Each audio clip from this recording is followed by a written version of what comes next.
안녕하세요. 파산관제의 홍현필 변호사입니다.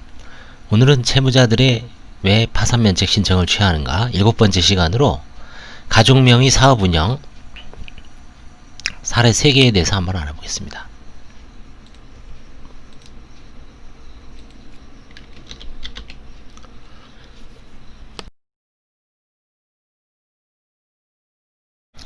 첫 번째 케이스는 위장사업을 운영한 겁니다. 개인회생 전환 후에 개인 파산 면책을 취하했습니다. 그러니까 회생을 위해서 개인 파산 면책을 취하했습니다. 회생이 우선이거든요. 현재는 2015년 10월 13일 선고됐습니다. 5년 전 사건이죠. 54기고요. 53년생, 신청 당시 62세 남자였습니다. 위장사업을 경영했으나 화해를 6천만원에 완료했습니다. 근데 법원에서는 불허가하고 개인회생을 권고했습니다. 판사님은 아마 회생이 이게 어떤 투명성을 위해서 채권자들의 어떤 이의 절차도 보장해야 되고, 그 다음에 그 개인회생 절차에서 변제금이라든가 이런 게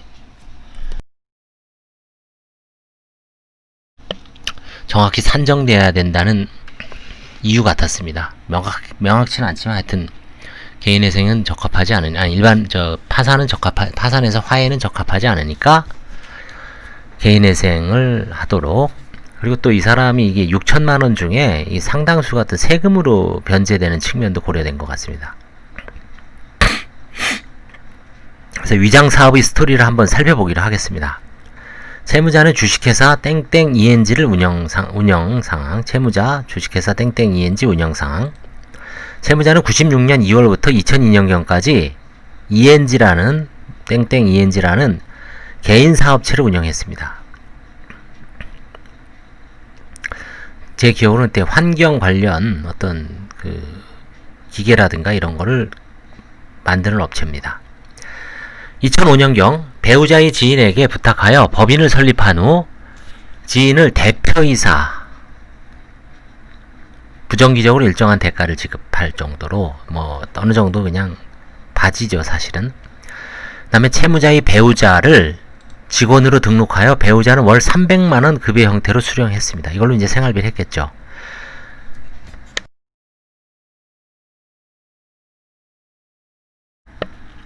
실제 배우자는 이 회사에 근무하지 않고 채무자와 배우자가 오랜 기간 별거 중입니다. 그러니까 생활비 쪽으로 아마 월 300만원을 지급한 것 같아요. 배우자는 채무자의 아들이 고3 때 사망한 후 자식에 대한 한을 달래기 위하여 채무자에게 부탁하여 사망신고를 하지 않고 현재까지 가족관계 증명서상 생존자로 기재되어 있다고 진술하고 있습니다. 그리고 이제 이후 부부관계도 금이 간 사실, 그리고 15년간 별거 중이라고 이제 진술하고 있습니다. 이건 좀 마음이 아픈 얘기지만 사실로 보입니다. 딸은 이제 공무원 시험 준비 중이라고 진술했고요. 음식물 쓰레기 처리 환경 관련 기계를 제조하여 지방자치단체 및 산하 폐기물 처리 업체에 납품하고 납품된 기계에 대한 이제 수리를 하는 업체입니다. 경기도에 위치한 어느 공단에 위치하고 직원은 채무자를 포함하여 약 8명 정도 있고 주로 인건비 월 300만원 선, 인건비가 운영비 대부분으로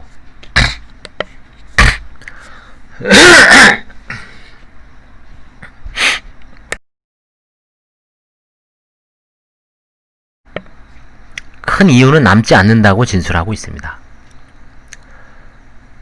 딸은 주식을 40% 정도 보유하고 있습니다. 관제인의 환가 방향은 원칙적으로 채무자는 개인회생을 신청하여 채무를 변제할 능력이 있죠. 현재 배우자를 부양해야 하고 월 300만원 중 약 100만원 정도를 60개월 변제할 경우 미래소득에 대한 현재가치 산정시 약 5천에서 6천만원 정도 변제가 가능합니다. 그래서 주식회사 ENG와 관제인 간의 화해계약 체결을 할 예정이었고요. 채권조사 기일 지정 및 곡감을 보관 신청 5천에서 6천만원을 화해계약으로 파산재단에 편입할 경우 재단 채권 3,500만원은 우선 변제하고 나머지 2천만원 정도는 유일한 채권자인 기술신용보증기금에 배당이 가능하죠.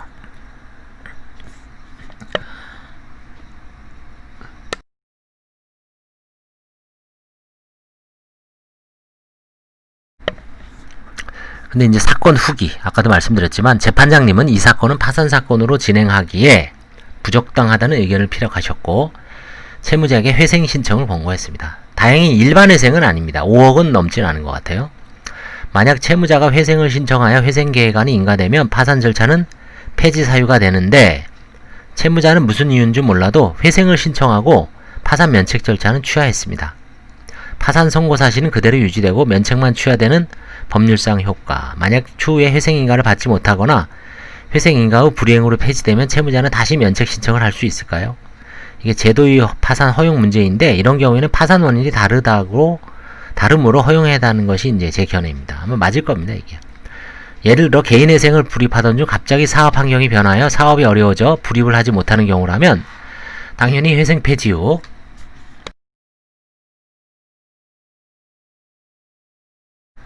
파산 신청을 하더라도 허용돼야 한다고 봅니다. 원인이 다름이 명백하죠.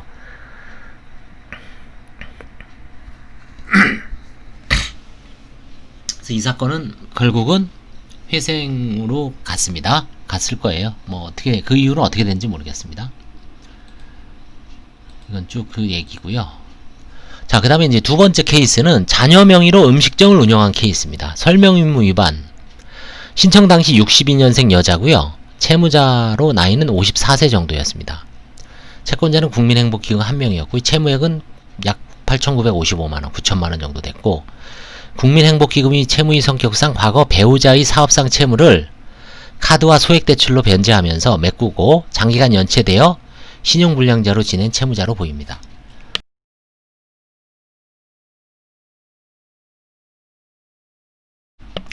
딸의 명의로 사업체를 운영하고 있으나 딸이 직장, 그러니까 연봉 한 3천만원 정도 돼요.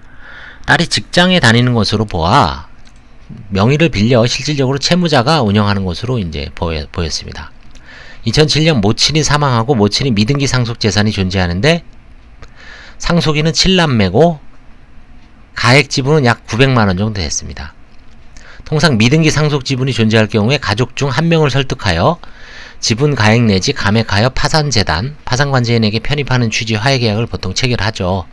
좀 만약에 900이라도 뭐 한 5, 600선까지는 가능할 겁니다.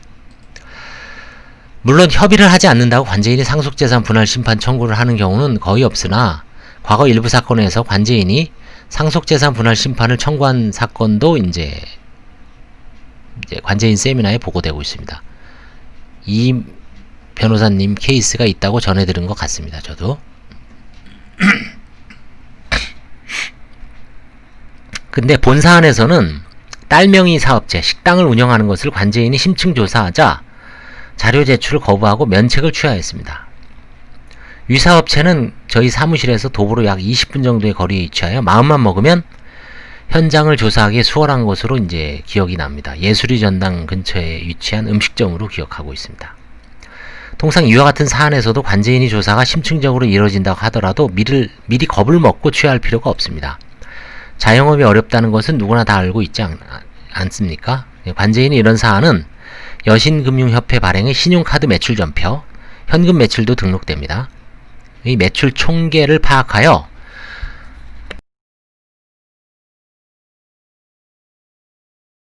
동종업종의 뭐 이익률이라든가 뭐 마진율 이제 추계를 해서 이익금을 추계해서 산정하고 가게 규모, 권리금이 존재, 종업원의 수, 임차보증금 액수 등을 종합적으로 평가하고 아울러 위 영업자금의 출처가 자녀가 조달했는지 지인들로부터 얻은 것인지 등을 종합적으로 고려하여 환가 여부를 결정하고 있습니다.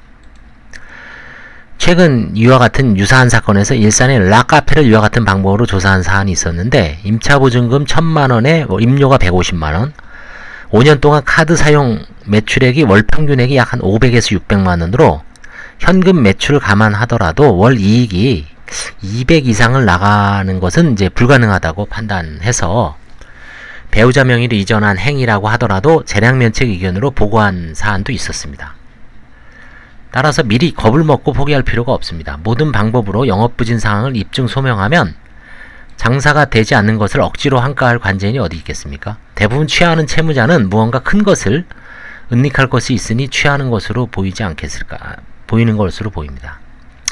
신청 대리인들이 사건을 잘 장악해서 잘 도와줘야 합니다. 그저 신청서만 딸랑 접수해주고 이후의 절차에 대해서는 나몰라라 하면 결국 그 피해는 채무자에게 돌아가게 됩니다. 본 사안에서는 700에서 900만원 범위 자금을 형제자매 내지 자녀들부터 조달하여 파산관제인과 하야하고 약 10배 이르는 채무를 면책받고 산뜻하게 새 출발을 하는 것이 낫지 않았을까라고 생각합니다. 물론 그 음식점이 좀 잘 어느 정도 됐으면은 거기서 추가적인 한가 요인이 발생할 수도 있었습니다만,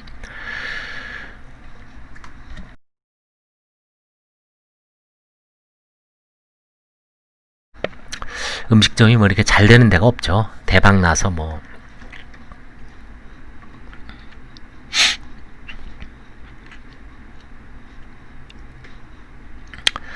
그래서 이제 이 사건은 취하로 종결됐습니다. 자, 그 다음에 세 번째, 가족 명의로 사업을 운영했습니다. 배우자 재산 및 회사 조사 진행 중 취하를 했습니다. 채무자는 신청 당시 만 37세의 여자 채무자였습니다. 채권액은 보증보험회사 한 건에 5,172만원. 이거는 신파산 시범 재판 시절인 사건, 2011년 10월에서 2012년 2월 6개월간 저를 주축으로 4-5명의 관제인이 이제 시행한 그때의 사건입니다. 당시 판사님이 100% 면책으로 재량 면책 포함해서요. 관제인이 불허가를 내도 속행조사를 요구했습니다. 당시 판사님이 100% 면책으로 진행하였는데 채무자는 법정에서 관제인에게 추가적인 조사에 응하지 않겠다고 구두로 진술하고 면책 불허가를 받아들이겠다고 다짐해서 면책 불허가 시키겠다고 고지하자 1회 기일 후인 2013년 2013년이 아니라 2012년일 겁니다. 2011년 12월 16일 면책 취하를 하고 했었습니다. 이제 제가 오타입니다. 2년 전이죠. 2011년입니다. 제 기억으로는 시범재판부 시절 총 제가 237건을 했습니다. 그때 6개월간. 그러니까 4달간 받은 거예요. 9, 10, 11, 12 아니다. 10, 11, 12, 1 1월달까지.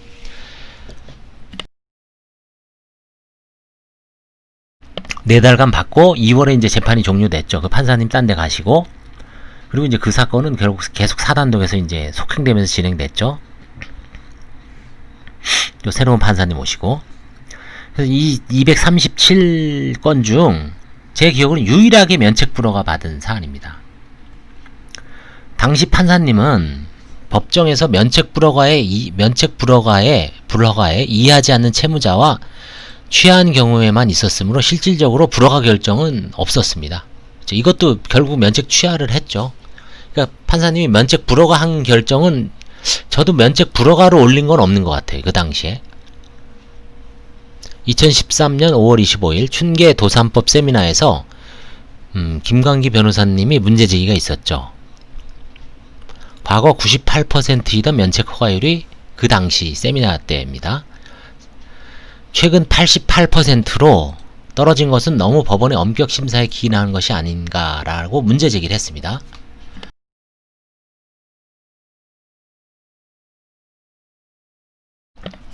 중앙법원 수석부장님과 파산총괄 판사님이 설명. 파산 신청은 면책 신청과 동시 진행하고 있거든요. 파산 신청 사건과 종국 사건을 대비하면 격차가 벌어질 수 있으나 실질적인 면책률은 98에서 100%이고 최근 2013년 3월은 전무후만 100% 인용이므로 과거와 차이가 없다. 최근 2016년 하반기 이건 제가 글을 쓸 때입니다. 2016년 하반기 간담회 자료를 살펴보면 그 당시에 이승미 판사님의 보험해약 환급금 발표문 각주에 연도별로 떨어지는 면책률에 관한 정확한 통계가 적시되어 있는데 이를 한번 제가 인용해 볼게요. 서울중앙지방법원의 면책률, 면책사건의 처리 건수 중 면책이 허가된 사건의 비율은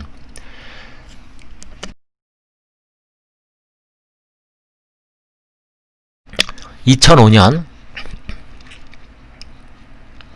99.2%, 2006년 98.8%, 2007년 98% 조금씩 떨어지긴 하죠. 2008년 96.2% 한 2% 떨어졌죠. 1.8%.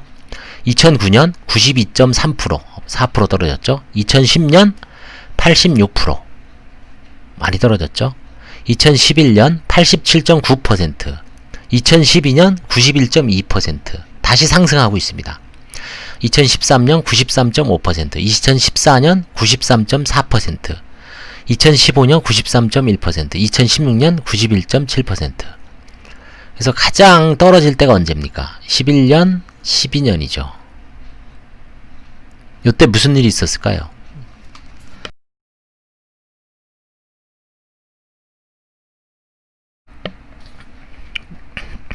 (2010년) (11년) (12년이) 면책 불허가율이 높죠.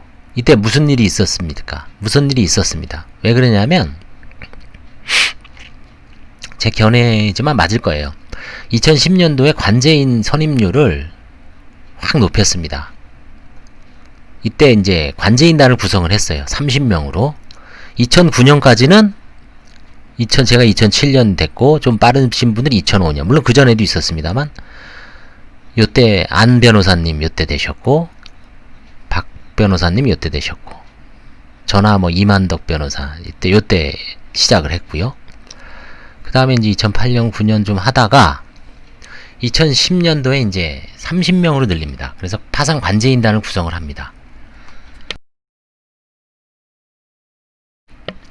그러니까 아무래도 이제 관제인 선임 비율도 높이고 법원에선 선임 비율을 많이 높였죠. 그러니까 관제인 조사가 좀 빡세지니까 취하나 아니면 이제 불허가 된 사람들이 점점 늘어나죠. 2011년도에는 관제인을 60명인가요? 아주 대량 늘립니다. 2배로 늘려요. 60명. 마찬가지죠. 그러다가 2011년에 이제 60명으로 늘린 거를 이제 절반으로 확 줄입니다. 또 2012년도에 이제 새로운 관제 절차, 이때가 이제 시범재판부 할 때죠. 새로운 관제 절차로 하면서 관제인을 40명인가요?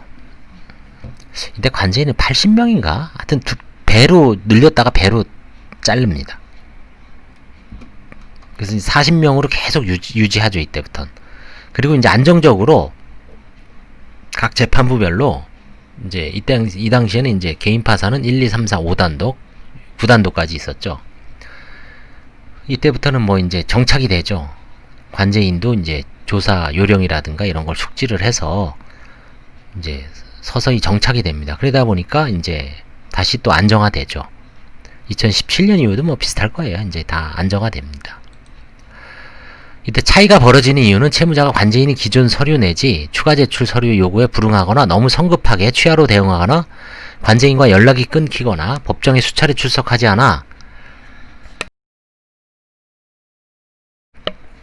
어쩔 수 없이 면책을 인용을 불허가 한 사안이 1, 2% 정도는 존재한답니다.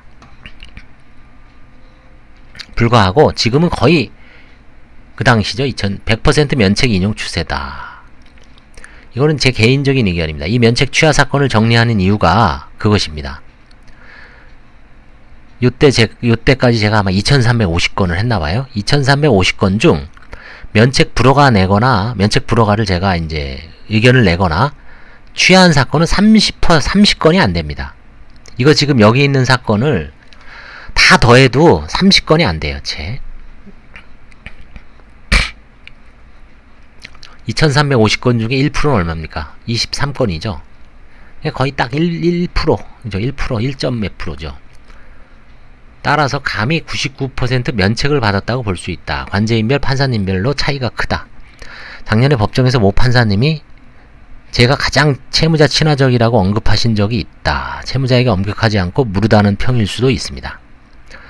이거는 이제 뭐 제가 한번 직접 들은 얘기이기 때문에 뭐 그대로 옮겨봅니다.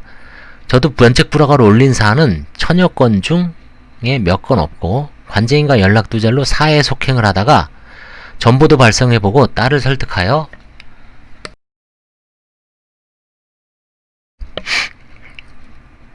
출석을 독려했으나 요지부동 사건 하나만 어쩔 수 없이 불허가 의견을 낸 적은 있습니다. 오히려 판사님은 채무자의 신청대리인에게 마지막 기회를 주기 위해서 신청대리인 사무실에 직권으로 보정명령을 발송하신 적도 있습니다. 이 사건에 대해서. 그래서 오히려 불허가로 의견을 제시하면 법원에서 추가조사 명령을 내리고 아예 불허가로 올릴 사안은 좀 더 철저하게 조사하거나 당사자에게 취하를 하지 말고 추가 소명 노력을 하라고 설득하면 거의 응하고 재판부도 실제로 100% 면책을 해줍니다. 그러니까 어떻게 보면 이 채무자를 좀 안심시키는 게 낫죠.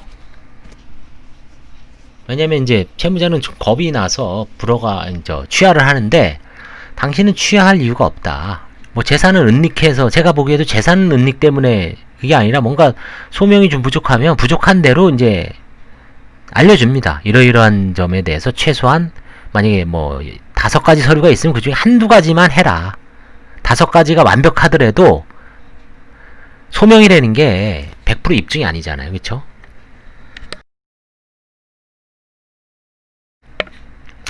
오히려 문제 있는 당사자가 취하로 대응하려고 해도 절대로 법무사 내지 변호사 사무실에 면책 취하로 대응하지 말고 재량면책 제도도 있으므로 취하하지 말도록 설득을 하고 있습니다. 그래도 안 들으면 어쩔 수 없이 취하로 종결되므로 통계에는 잡히지 않는 불허가 사유라고 할 수가 있습니다. 뭐 심한 데는 그 분할 변제, 그러니까 수임료를 분할로 받다가 그 받은 돈을 제대로 안 낸다고 취하한 사무실도 있죠. 옛날에 2016년도인가 17년도에 그때 그런 사무실도 있었습니다. 저희가 이렇게 조사를 해보니까 이 지금 본 사건은 시간적 여유를 갖고 충분히 조사하고 잘 소망하면 음식점 사건입니다. 예술이 전당 쪽에 시간적 여유를 갖고 충분히 조사하고 잘 소명하면 충분히 면책이 가능함에도 무슨 이유인지 모르겠으나 취하로 대응하여 종결을 했습니다. 배우자의 재산에 대한 불충분한 설명과 특히 임대차 관계를 허위로 제출하여 심적 부담을 느꼈을 것으로 추정됩니다. 다음은 채무자에 대한 면책 불허가 판단 부분인데 지금 생각해보면 문제가 많은 관제인의 판단인데 초창기 시절이 어리숙한 판단으로 한번 이해해 주시기 바랍니다. 채무자는 배우자 김땡땡의 사업채무 연대보증을 한 사실로 인해 이 사건 파산 신청에 이르게 된 것은 사실입니다.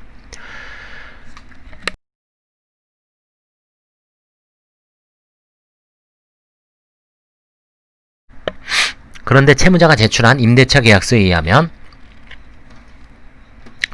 채무자는 배우자 김모씨가 임차한 땡땡구 땡땡동 2층에 거주하고 있는 바 동주택은 배우자 김모씨 모친인 노모씨의 소유로서 배우자 김모씨의 부친인 망 김땡땡이 사망하자 2009년 4월 27일 협의 분할에 의한 상속으로 시어머니죠. 그러니까 시어머니가 단독으로 상속하였습니다. 채무자는 진술시 배우자는 개인회생을 예정 중이며 자신이 이 사건 파산 신청에 이르게 되었다고 진술하였는 바 채무자의 채무는 2005년 7월 14일 땡땡 보증보험이 지급 청구에 의해 발생한 것으로 당시 채무자와 배우자는 이게 이제 시아버지죠. 시아버지 소유의 동 건물 및 토지를 담보로 근저당권을 대출받아 주식회사 땡땡산업이나 회사의 대표이사 감사로 취입하여 동회사를 운영하고 있었던 것입니다. 결국 시아버지의 도움으로 배우자가 뭐 땡땡 산업이나 회사를 운영하고 채무자는 이제 감사로 형식상 등기제가 돼 있었던 것 같아요. 자, 그렇다면 첫째, 채무자는 배우자와 같이 부모님의 땡땡동 주택에 96년 12월 26일 전입하여 현재까지 거주하고 있었던 것으로 제출된 임대차 계약서의 사실 여부가 의심되며, 둘째, 주채무자인 배우자 김모씨 및 채무자는 자신들이 채무를 변제하지 않고 주식회사 땡땡산업은 2008년까지는 대표이사로 운영하였으며 현재에도 임원으로 등기되어 있음에도 진술서상에는 이와 정반대의 내용을 진술하였습니다. 마지막으로 배우자는 자신이 받을 재산에 대하여 협의상속으로 모친, 그러니까 이 시어머니입니다. 시어머니에게 자신이 지분을 모두 이전하였으며 더불어 자신이 운영하던 회사인 주식회사 땡땡산업마저도 대표이사의 직위를 모친에게 이전하였던 바 이는 채무 면할 행위로 판단됩니다.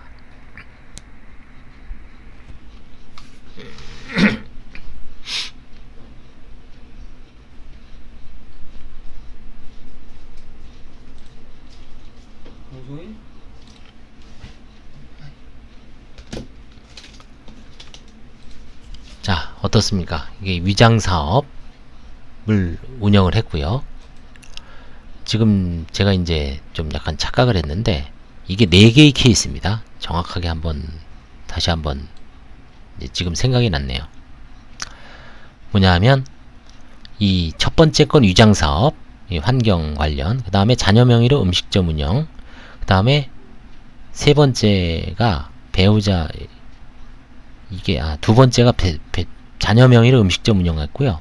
세 번째가 배우자 재산 및 회사 조사 진행 중 취하한 거. 3개가 맞네요. 3개.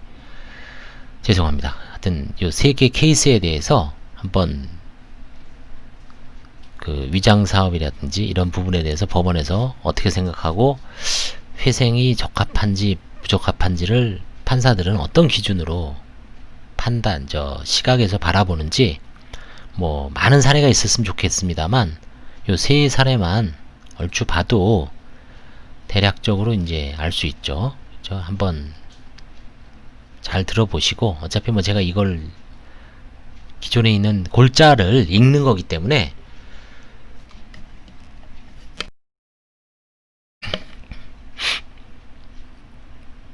뭐 완벽하게 할 수는 없죠.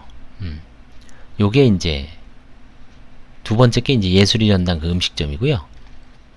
마지막 세 번째가 그 시범 재판 시절에 법정에서 직접 면책 취하겠다, 면책 불허가를 해달라 라고 한 사건이고, 그 맨 마지막에 한 겁니다. 그래서 이 사건이 이제 그 아까 제가 잠깐 이게 예술의 전당 그 사건이 아니고요. 마지막에 이제 그 시어머니하고 연관된 그 남편과의 어떤 위장 사업 그 부분입니다. 그리고 이분은 아마 결국은 뭐 회생을 하셨을 것 같기도 해요. 예. 자, 오늘 여기까지 하겠습니다. 감사합니다.